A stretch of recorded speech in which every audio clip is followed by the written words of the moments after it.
මගේ දෙවියනේ පොළොව පලාගෙන මොනවද මේ එන්නේ? මොනවද මේ වෙන්න යන්නේ?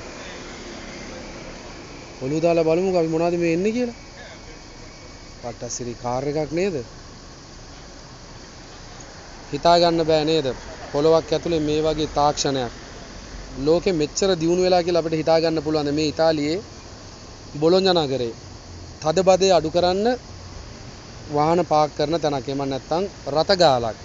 ඉතින් හිතන්නකෝ මේ වගේ ලස්සන විදියට නගරයක් නිර්මාණය කරන්න මොන තරම් මේ නගරාධිපති හිතලා තියෙනවද කියලා.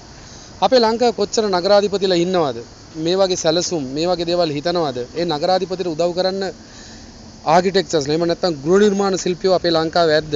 ඒගොල්ලෝ මොනවද කෙරුවේ කියලා මේ වගේ දේවල් දකිද්දි අපිට හිතා ගන්න බලා ගන්න පුළුවන්.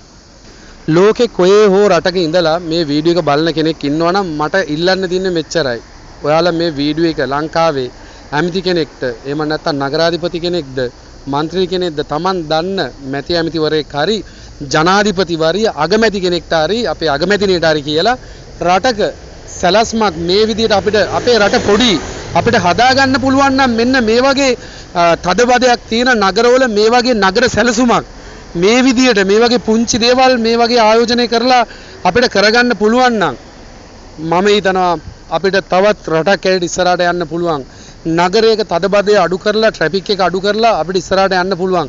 මොකද ශ්‍රී ලංකාව වගේ රටක මේක කොළඹ වගේ නගරයක මේක ඉතාමත් වැදගත් දෙයක්. ඉතින් මම හිතනවා කොළඹ වගේම තවත් එහෙම නැත්නම් නගරවල තදබදයක් ඇති වෙන නගරවලට මේක හොඳ සැලසුමක්.